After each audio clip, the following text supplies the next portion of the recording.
बताते हुए बड़ी खुशी हो रही है कि श्री भगवती दिव्य दरबार में कई भक्तों के फोन आते थे, कई साधकों के फोन आते थे कि गुरुजी हमें भी साधना करनी है, हमें भी साधना सीखती है।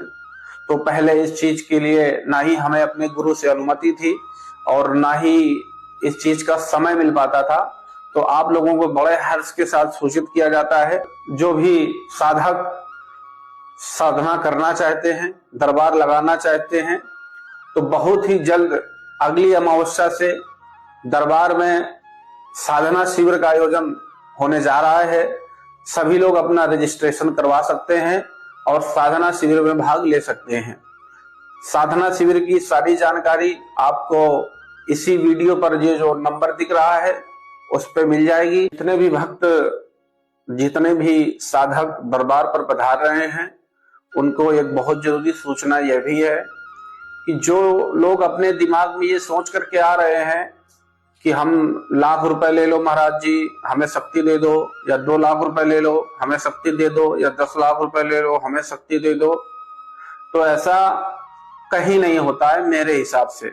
अगर आप लोगों के हिसाब से कहीं होता हो तो आप वहीं पर जा सकते हैं, ठीक है। साधना करना सबके बस की बात नहीं है। साधना में खुद को साधना पड़ता है। अगर आप लोगों के दिमाग में ये हो कि कहीं पैसे से शक्ति मिलती है, तो ऐसा कभी नहीं होता है। जब तक आप मेहनत नहीं करेंगे तब तक आपको शक्ति नहीं मिल सकती, शक्ति आपके ऊपर कृपा नहीं कर सकती। आपको उसकी सेवा करनी होगी, उसकी साधना करनी होगी।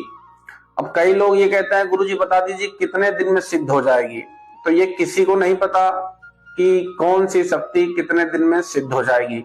मेरा अनुभव यह है कि जिस भी पराशक्ति को आप साध रहे हैं या जिस भी शक्ति की आप उपासना कर रहे हैं, जिस दिन उस शक्ति को ये लगने लगेगा कि ये बच्चा पूर्णतः हमारे ऊपर समर्पित है, तो उसी दिन शक्ति आपको प्रत्यक्ष हो जाएगी, या आपको अनुभूति कराने लगेगी, या अपने होने का एहसास कराने लगेगी, या अपनी कृपा आप पर बरसाने लगेगी।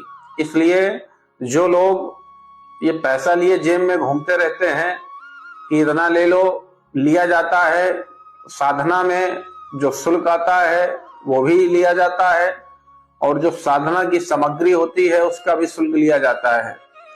लेकिन इसका मतलब ये नहीं है कि कोई आपको एकदम से पैसे ले लेगा और तुरंत अपनी शक्ति दे देगा। मेरी नजर में तो आज तक कोई ऐसा गुरु मुझे नहीं मिला है कि जो एक पल में आपसे पैसे ले और उधर आपको शक्ति दे दे। अगर कोई गुरु अपनी शक्ति देता भी है तो आपको वचनों में बांधता है, उसके कुछ नियम कानून होते हैं, ठीक है। तो आप लोग ये इस बात का ध्यान रखें।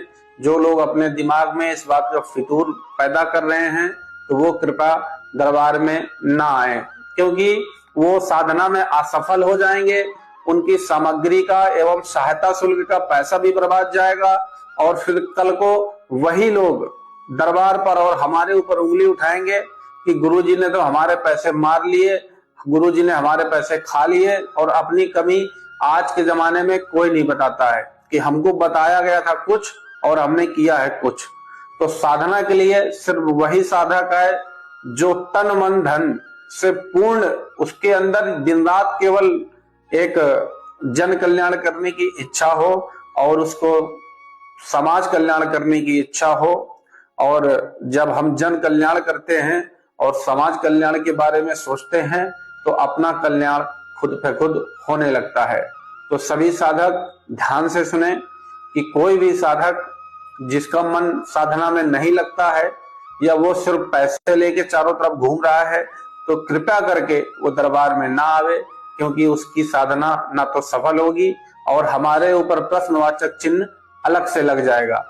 और नियम दूसरा है, जो भी साधना में शुल्क जमा होगा या जो भी साधना में खर्चा होगा या जो भी साधना का अनुदान होगा, एक बार जो अगर आप दरबार में जमा कर देते हैं तो फिर बाद में आपको किसी भी प्रकार से वो वापस नहीं किया जाएगा, क्योंकि वो हमारे पास रखा नहीं रहेगा, ठीक है।